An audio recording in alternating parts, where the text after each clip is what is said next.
This would be the first letter that I wrote.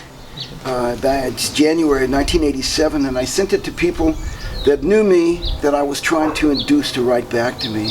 So I started like this. Friends, I thought you'd like to read this poem by Robert Sant.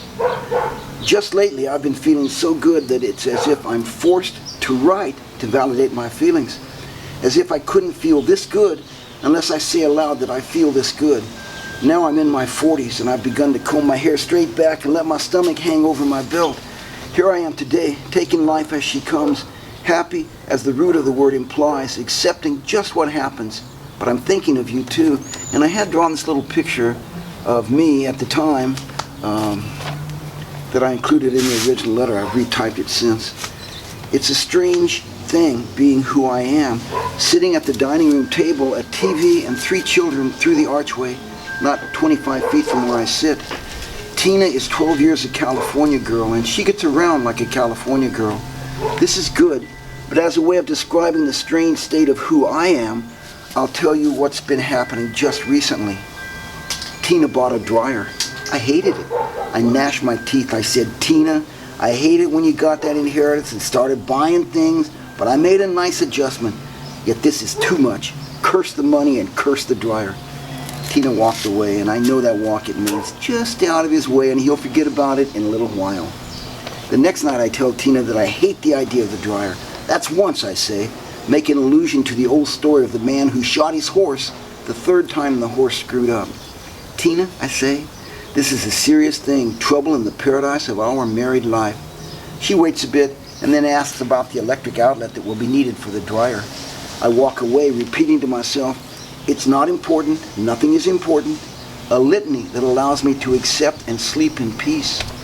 On my way to work the next morning, my mind pedaled the dryer like I pedaled the bike, around and around.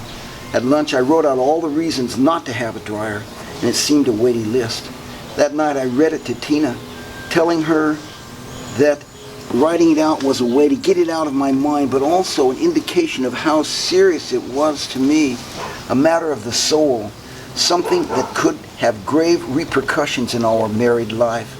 Tina said, I know you take it seriously, Eric, but you're not like most people.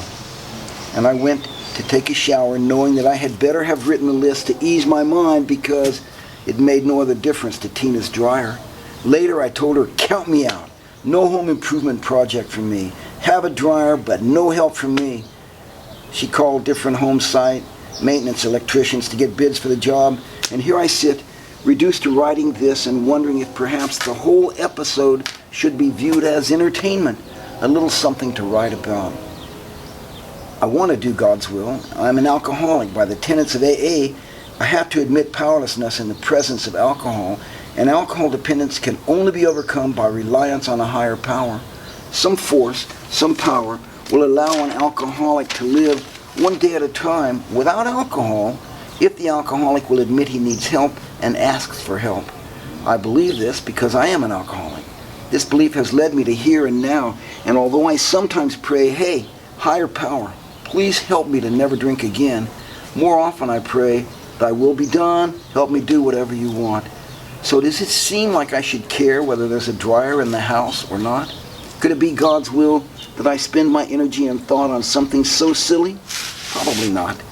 When I read this much of the letter to my family, the boys didn't care. Amy, age 8, said I should love Tina and not get a divorce. And Tina, figuring this letter will be the end of my carping, smiled her cocky little smile. Well, now I'm going to read Bunch Grass, number 37. The ranchers are selling their wheat early this year, not holding it over for a better price in the spring. Next year, the government lifts restrictions on planting, and nobody is sure what will happen when wheat grows fence row to fence row. This morning, another man has come out from the grain growers to help us out. John and I haven't got time to cooper boxcars and handle trucks too. At lunchtime, he takes his carpenter's apron off and sits on a grain door in the shade of a boxcar, resting before he eats. I go out to join him and notice a Bible resting on the ledge under the rear window of his car. He says he doesn't read it much, and because he is anxious not to appear too narrowly Christian, I want to know more about him. He's 65, about to retire. A lonely man, it seems. There's something unspoken in him. His eyes squint to keep out the bright sunlight falling now just where the boxcar's shadow stops. I say, there's one thing in Mark that has always puzzled me. He turns to face me and I continue. Where Jesus says, to them that have shall be given, and from them that have not shall be taken away. That always seemed cruel to me. But since the verb hasn't got an object, it's really alive. Love, money, intelligence, curiosity, anything. In the bleached countryside of his mind, suddenly a new season washes over.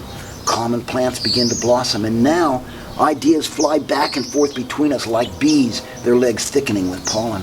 In the next hour, we talk a lot, and I learn that he's been reading Rufus Jones, Meister Eckhart, and The Cloud of Unknowing.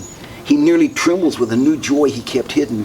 His wife writes poetry, he tells me, and adds, thrusting years recklessly aside, I've worked here 16 years, one harvest to another. I've seen a lot of young men come and go, and never had a decent conversation.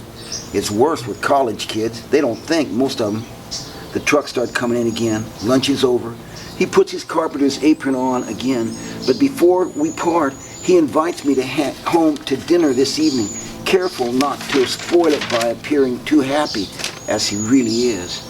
Back inside the elevator, I'd like to lie down somewhere in a cool, dark corner and weep. What are people doing with their lives? What are they doing? Peace and love from Eric.